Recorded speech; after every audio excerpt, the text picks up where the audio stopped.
Kuwait हादसे पर प्रधानमंत्री मोदी ने बुलाई बैठक। आंध्र प्रदेश और ओडिशा से लौटते ही पीएम ने कुवैत में आग लगने की घटना से जुड़े हालात पर चर्चा की। मंत्री बनते ही विदेश राज्य मंत्री कीर्तिवर्धन सिंह को दी गई बड़ी जिम्मेदारी। पीएम मोदी ने कुवैत आग हादसे के बाद कुवैत जाने का आदेश दिया। अरुणाचल प्रदेश के दोबारा सीएम बनेंगे पेमा खांडू। बीजेपी विधायक दल के नेता चुने गए। अरुणाचल प्रदेश में कल होगा शपथ ग्रहण। विधायक दल का नेता चुने जाने पर पेमा खांडू ने शीर्ष नेतृत्व का जताया आभार। अरुणाचल प्रदेश के मनोनीत मुख्यमंत्री पेमा खांडू के साथ बीजेपी प्रतिनिधिमंडल ने राज्यपाल से मुलाकात की। सरकार गठन पर बातचीत हुई। ओडिशा में पहली बार बनी बीजेपी की सरकार। मोहन चरण मांझी ने ली मुख्यमंत्री पद की शपथ। पीएम मोदी ने भी शपथ समारोह में शिरकत की। ओडिशा के उप मुख्यमंत्री के रूप में कनकवर्धन सिंह देव और प्रवाती परिदा ने पद की शपथ ली। ओडिशा शपथ ग्रहण समारोह में मंत्रियों ने शपथ ली। सुरेश पुजारी, रवि नारायण नाइक, नित्यानंद गोंड और कृष्ण चंद्र पात्रा बने मंत्री। भुवनेश्वर में प्रधानमंत्री नरेंद्र मोदी मोहन चरण मांझी के शपथ ग्रहण समारोह में शामिल हुए। साथ ही अमित शाह, राजनाथ सिंह समेत कई दिग्गज शामिल। मुख्यमंत्री का पद संभालते ही सीएम मोहन मांझी ने बुलाई बैठक। ओडिशा कैबिनेट मंत्रियों के साथ लोक सेवा भवन में पहली कैबिनेट बैठक की। भुवनेश्वर में सीएम मोहन चरण मांझी ने बिरसा मुंडा को पुष्पांजलि अर्पित की। इस दौरान उप मुख्यमंत्री केवी सिंह देव और पार्वती परिदा भी मौजूद रहे। शपथ ग्रहण से पहले मोहन मांझी ने बीजेडी के अध्यक्ष और पूर्व सीएम नवीन पटनायक से मुलाकात की। मांझी को नवीन पटनायक ने दी बधाई। एन चंद्रबाबू नायडू ने चौथी बार ली आंध्र प्रदेश के मुख्यमंत्री पद की शपथ। समारोह में प्रधानमंत्री मोदी, केंद्रीय गृह मंत्री अमित शाह और जेपी नड्डा रहे मौजूद। जनसेना प्रमुख और एक्टर पवन कल्याण ने डिप्टी सीएम पद की शपथ ली। नायडू की सरकार में डिप्टी सीएम को मिलाकर 23 मंत्री। सीएम पद की शपथ के बाद चंद्रबाबू नायडू ने मंत्रियों से मुलाकात की अपने आवास पर। शपथ ग्रहण के बाद श्रीवरी मंदिर में पहुंचे सीएम चंद्रबाबू नायडू। मंदिर में लिया भगवान का आशीर्वाद।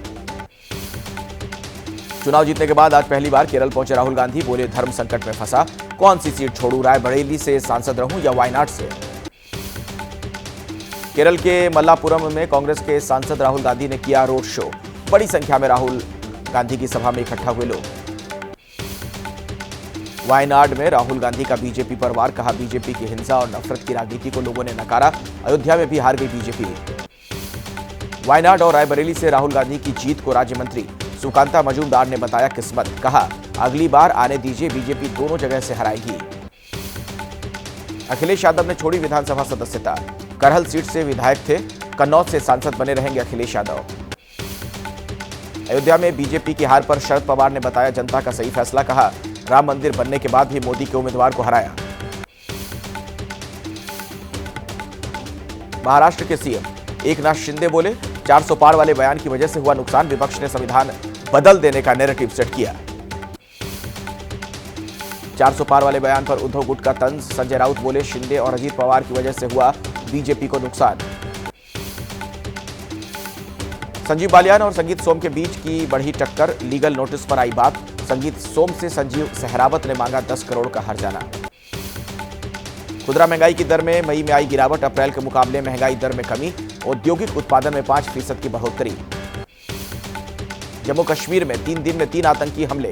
डोडा में आर्मी चेक पोस्ट पर फायरिंग, 6 जवान घायल। कठुआ में हवलदार शहीद। जम्मू कश्मीर के कठुआ में सुरक्षा बलों के साथ आतंकवादियों की मुठभेड़ में 2 आतंकी ढेर। आतंकियों के पास से बरामद किए गए हथियार। कठुआ में मारे गए आतंकियों के पास से सुरक्षा बलों को कैश, 3 मैगजीन और 3 ग्रेनेड भी मिले। पाकिस्तान में बनी चॉकलेट दवाइयां भी जब्त की गईं। जम्मू कश्मीर के कठुआ में आतंकी हमले के बाद तलाशी अभियान जारी है। सुरक्षा बलों ने इलाके की घेरेबंदी की। आतंकी हमले को लेकर एक्शन में सुरक्षा बल। डीआईजी श्रीधर पाटिल ने एनकाउंटर वाली जगह का लिया जायजा। केंद्रीय मंत्री डॉक्टर जितेंद्र सिंह ने रियासी आतंकी हमले में घायल पीड़ित से मुलाकात की। घायलों का हाल जाना। घाटी में हो रही आतंकी घटना को लेकर बोले फारूक अब्दुल्ला। कहा, बिना बातचीत के मसला हल नहीं होगा। घाटी में 3 आतंकी हमलों पर सियासत तेज। फारूक अब्दुल्ला ने पाकिस्तान से बातचीत की वकालत पर भड़की बीजेपी। कहा, पाकिस्तान की शह पर हमले, सेना दे रही है मुंहतोड़ जवाब। रियासी आतंकी हमले में मारे गए ड्राइवर के परिवार की सरकार से मांग, कहा शहीद का दर्जा दे सरकार। मुंबई में वीएचपी का आतंकी हमले के विरोध में प्रदर्शन, पाकिस्तान के खिलाफ एक्शन की मांग। नागपुर में भी सड़कों पर उतरे वीएचपी के कार्यकर्ता, घाटी में लगातार हुए आतंकी हमलों के विरोध में धरना दिया। जम्मू कश्मीर के उधमपुर में बीजेपी का विरोध प्रदर्शन, आतंकी हमले को लेकर पाकिस्तान के खिलाफ नारेबाजी की। आतंकी हमले को लेकर यूपी के अयोध्या में संत समाज में भी गुस्सा, पाकिस्तान के खिलाफ कड़े एक्शन की मांग। आतंकी हमले के विरोध में दिल्ली में बजरंग दल का प्रदर्शन, बजरंग दल के कार्यकर्ताओं ने सौंपा ज्ञापन।